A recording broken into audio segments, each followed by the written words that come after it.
Le petit matin Sud Radio, 5h-7h, Maxime Trouleau. Allons donc ce matin dans le Finistère, du côté de Plenven, retrouver Mickaël Cornec. Merci d'être avec nous. On vous retrouve, Mickaël. Vous êtes donc responsable enfance de cette commune de Plenven.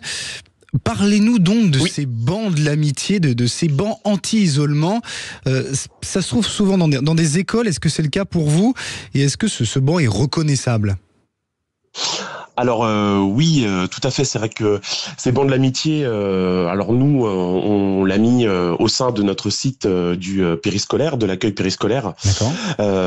Parce que du coup, on partait du principe que les enfants fréquentent de plus en plus les accueils périscolaires, que ce soit le matin, le soir, les mercredis et les vacances, et que du coup, on a une vraie importance éducative auprès d'eux.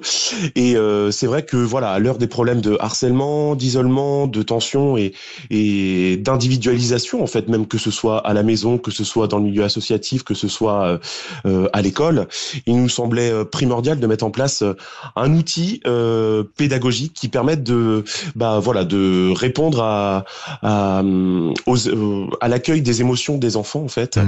Et c'est vrai que l'idée, c'était de créer un espace permettant de verbaliser leurs ressentis et également de lutter contre effectivement ce phénomène d'isolement. Donc du coup, avec l'équipe d'animation, on regarde aussi ce qui se passe autour de nous et on s'est dit que c'était important de mettre en place ce banc de l'amitié. Et en quoi ça consiste concrètement, Mickaël?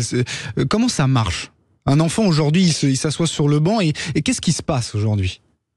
C'est ça. L'idée, c'est que surtout en début d'année, où il y a des nouveaux, où on connaît pas encore ses camarades de classe, et ben l'idée, c'est qu'un enfant, sans le verbaliser par la parole, s'assoit dessus et par ce biais-là, crée du lien avec d'autres enfants qui vont l'y rejoindre. Créer un dialogue, peu importe l'âge d'ailleurs, ça peut être, là c'est ce qu'on observe parce que du coup ce banc-là crée beaucoup d'intergénérationnel, que ce soit entre les maternelles ou les élémentaires, et surtout qu'on pallie ce phénomène d'isolement. Donc il s'assoit dessus, ça peut être aussi également, nous en tant qu'animateurs, on s'en sert pour la gestion de conflits entre enfants, qui est également, on l'observe depuis quelques années, est croissante sur les temps d'accueil que nous avons. Donc ça, voilà, l'idée c'était vraiment d'instaurer un repère bienveillant et pédagogique à l'attention des enfants qui fréquentent nos temps et qui, on se rend compte, sont de plus en plus sollicités, fatigués, parce qu'à l'heure où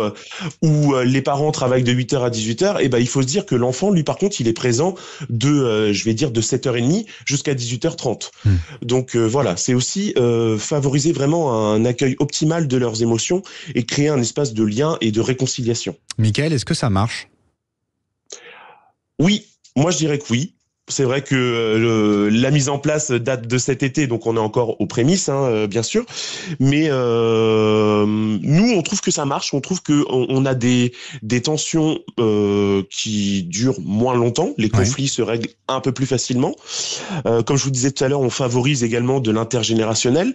Donc ça c'est super parce que nous à Plenven du moins on défend ça et on met ça en avant, donc on a de l'interaction qui se crée. Maintenant on peut se rappeler dans 6 mois pour faire un point effectivement, mais oui et d'autant plus qu'on a au niveau de la création de ce banc, on a impliqué les enfants dedans. C'est eux qui on a juste acheté un bois brut qu'on a assemblé et ensuite ils ont choisi de la customisation de ce banc, les couleurs, l'emplacement.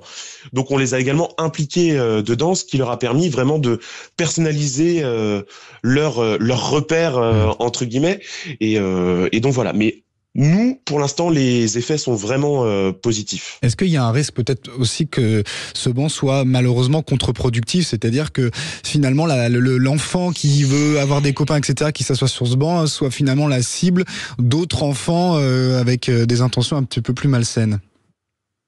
Alors oui, alors après ça, effectivement, il y a toujours les pendants de l'autre côté négatif. Là maintenant, c'est dans cette situation-là, après, c'est à vous de veiller, j'imagine. Voilà, c'est ça. C'est là qu'intervient aussi le rôle de l'animateur, au sens où effectivement on doit avoir une attention sur ce banc de façon à ne pas non plus stigmatiser les enfants et à ne pas créer effectivement des vilains petits canards entre guillemets. Mais donc voilà, parce que du coup c'est un outil certes, mais on le laisse pas en autonomie non plus. Enfin, c'est vrai que comme vous le dites.